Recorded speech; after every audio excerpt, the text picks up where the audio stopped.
Morning, nimble giants, and this does not refer to the linesmen in football, those big guys that seem to be able to run fast as well and be nimble on their feet. But it refers to the desert elephants of Namibia,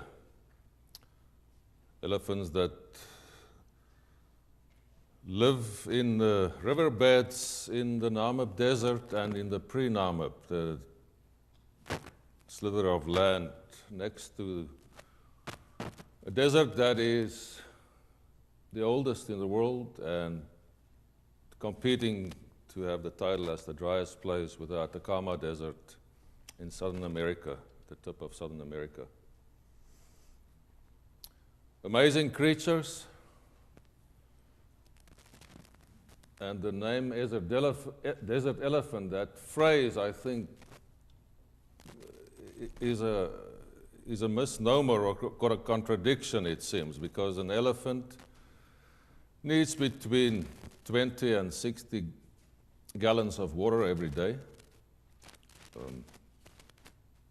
to survive, depending on the climate and the size of the elephant and all the nice variables you can think of.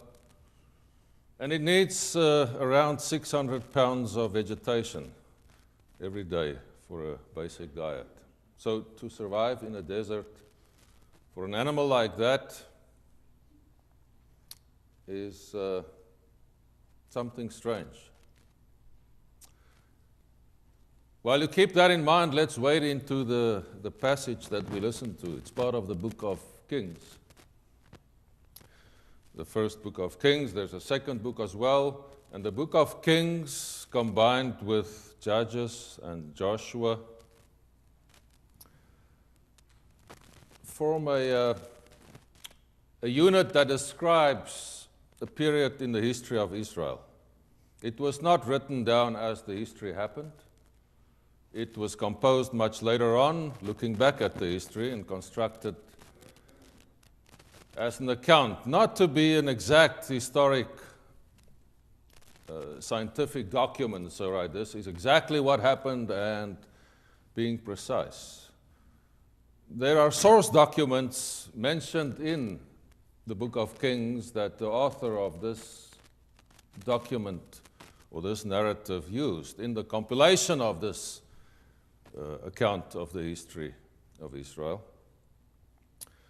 The Acts of King Solomon is one such document that's mentioned. And then there is the Annals of the Kings of Judah and the Annals of the King of Israel. That's the third document mentioned in Kings. There are probably others as well. And conveniently, we don't have any of these sources anymore to check if the sources were used in the right way. But let's trust the author. It is a document, as I said, not composed to give you an exact account of what happened, but it gives you an account with a yardstick or the measurement of the kings of Israel and what they did in relation to the Torah, to the law of God. If it was a king that obeyed the commandments and that walked in the ways that the Torah asked of anybody to walk in and led Israel in that way, then it was a good king and it gets a lot of coverage. No matter if that king was, as a statesman or a governor, a total implosion, and did nothing spectacular or a lot of other things wrong. And if, for instance, like the king Omri, he was a great statesman. He expanded the territory of Israel and governed very well. But Omri is mentioned very briefly in the book of Kings because according to the yardstick of obeying the law of God, he was not a good king. So he doesn't get much coverage. And like with anything and everything else in the Bible, when the scholars get hold of it, they develop a lot of theories. What is, for instance, in this case, the driving motive of the author of the book of Kings? The underlying theme that I think is probably what I will side with is that there are two motives that are often in tension with one another here in the book of Kings. The first is that there is the covenant community that God dwells with and that God deals with the Davidic promise of the Davidic kingdom, David, the ultimate and the best king. And then there is the ways of Israel, on the other hand, where they are disobedient, where they don't obey God, and there is the ordeal awaiting them because they do not follow in the ways of God. That is the broader context of the book of Kings. Our specific passage deals with the battles of a prophet known as Elijah, one of the major figures in Israelite religion and culture, in their collective psyche. Elijah. This passage where we find him is where he is in the desert, exhausted, lying down to die. Said, I've had enough. There was a very bad king, Ahab, with his wife Jezebel, that were killing off the prophets of the God of Israel and leading the people to accept the religion of Baal and of Asherah, idols, according to the author of the book of Kings. Gods of the indigenous people that Israel found there when they moved into the promised land. So Elijah survived, and then he confronted the king and said, right, let's have a contest of sacrifice to see which God, Baal or God of Israel, who is the real God? Who is the real deal here?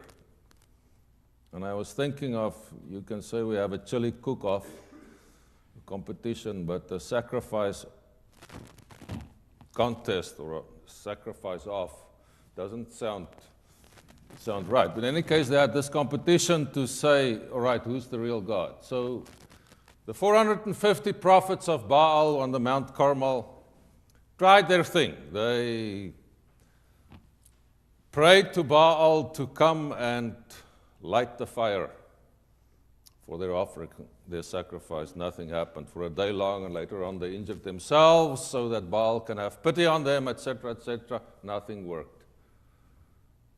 And then Elijah came, he poured water, he dug a trench around the altar, and he poured water, I think, twice over the altar so that the trench was filled. And when he prayed to God, God sent fire and consumed everything, including the water in the trench. And then it rained.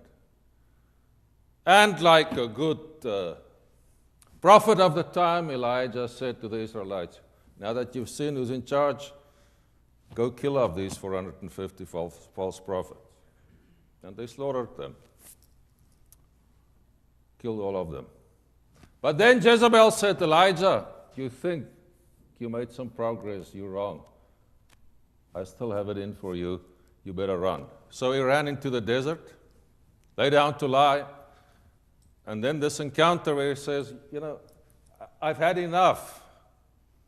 The angels fed him twice, and then he had this voice telling him, calling him and said, Elijah, what are you doing here? And then this response, I've had enough. I've done my bit. And look what it brought me. I've been so zealous. But it didn't work. Here I am, alone, like an idealist dying alone, suffering in the desert. I'm ready to go. No longer do I want any part of this. And then the command, get up and go to Sinai. Sinai, the mountain where God spoke in the past, and one can see there's another occasion approaching where God will speak to Elijah. And then an interesting passage that has always fascinated me, and that is one of the beloved passages of many theologians and preachers. These three things that happen with Elijah in a cave, because he speaks to God and he has to have protection. He cannot look at God, otherwise he will be consumed by God's holiness. So what happened? First, that wind. A wind so strong that it shatters rocks and breaks open hills. But God was not in the wind. The next thing, what is it? Fire. But God was not in the fire. Then an earthquake, but God was not in the earthquake. And then, depending on which translation you read, something interesting. The New Revised Standard Version that I think Mark read from says there was the sound of sheer silence. The Oxford Annotated Study Bible has the same translation. And in the Afrikaans translation, if you take that back to English, it says there was a whisper from the deep silence. The one that the preachers like, the translation is in the Cambridge book, or Cambridge Bible distributed in schools in Britain. And some translations took that over. It says, and then there was a still small voice. Have you heard that before? The still small voice. And that was where God was in.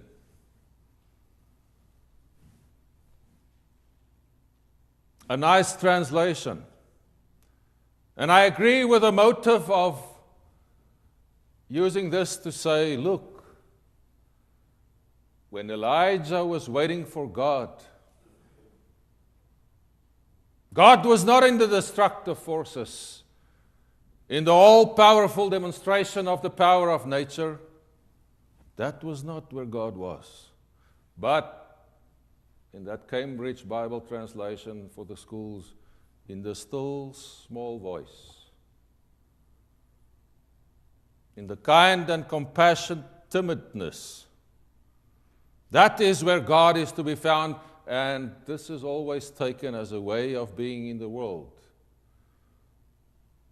Being compassionate, seeing that justice is done, not with a violent, zealot approach. But if you read through all the difficult names of who should be anointed to be king and to be prophet, what do we encounter? This still small voice has this terrible command: kill off everybody, genocide, except for 7,000 that is to be spared in Israel. So you have the destructive forces in which God was not, and then the sheer silence or the still small voice. But this still small voice gives a terrible command: go and kill people by the hundreds of thousands, probably, if you look at the population in the land at that time.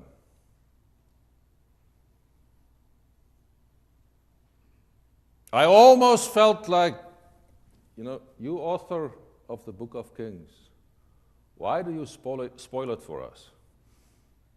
This is nice. God is not in the destructive forces, not in the violent, impressive approach, but in the kind and silent, timid approach of kindness and compassion. In the sheer silence, there is God. But then that leads to us, all that beauty leads us to something terrible again, back to the destruction and the violence. And I think we have to read this book also with integrity, not to be selective and say, right, this part is nice about the small voice, and ignore the rest that follows. What do we make of it? I think it gives us perhaps something of the yearning of this author as well, or the group of authors, with the ideal and the longing and a hope for a world that can be changed. into something and a world where what is soft and kind and compassionate can exist and can happen without violence, without destruction, without killing, without doing a lot of harm. I think it is relevant for all humanity, I think for our time as well. And in this period that is called the Anthropocene, the period where humanity, for the first time in the history of our planet, has such an influence on all life forms that we are, or that we have entered the sixth big extinction in the history of life and species on the planet. And our species, we regard ourselves at the apex, at the top of all life forms and species. We think we rule over the 10 million or so other species, without realizing how many that go into extinction without being aware of them. And I think we have a window of opportunity with a longing, perhaps for a world where kindness can survive and where compassion does not have to be enforced through violence. Where we can garner the wisdom to reevaluate our own position and our way of being in the world, our way of living, and how we see ourselves, and also how we construct the God that we would like to worship. Whether it is the God of the violence or the God in the sheer silence, but the God that does not speak of destruction and death from that silence, but the God that leads us to continued kindness and compassion. Returning back to the image of the desert elephants, I was privileged with Krista and MJ when I wanted to show them the dry riverbeds of Namibia about 8 years ago, to encounter 3 of these giants one morning in a riverbed. The last day that we were there, they're very elusive. And after about 50 trips that I've made over many years in Namibia, I never saw a desert elephant. You always see their spoor, the imprints in the sand of their huge feet. But I never saw one until, as I said, about 8 years ago. And I read afterwards somebody that did a study on their feeding habits. These elusive creatures feed differently from other elephants. Other elephants are very destructive. They like to push over trees and strip the roots of their bark. They tear off branches, and if you regulate or control the population of the elephants, that's good to regenerate the vegetation again. But so often when elephants are not hunted, because they are intelligent animals, they will migrate from all over to that place where they are not hunted and poached. So you always get overpopulation with elephants in Africa. But the desert elephants feed differently. With their trunks, they take the small tips of the ends of the twigs and the branches. They don't tear off branches. They don't push over trees. They have acquired the wisdom, perhaps through necessity, to be elephant in a different way. And I've often wondered, it seems to me the desert elephant has more wisdom than we have. And perhaps we can learn from them.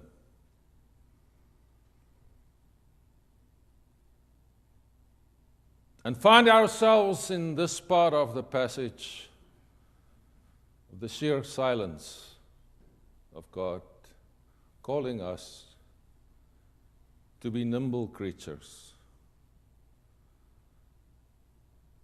that walk silently, open to what science tells us about our universe,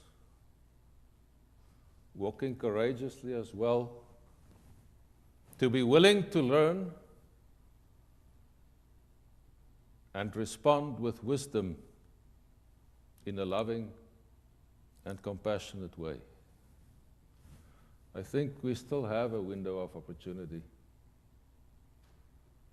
And I wish that we can embrace one another and encourage one another and say, this is what God calls us to be. Not to walk softly and carry a big stick, but to walk softly and tenderly and carry the way of Jesus in us and into the world. May the sheer silence lead us to that place and a way of being in the world that is based on compassion, grounded in God's love. Amen.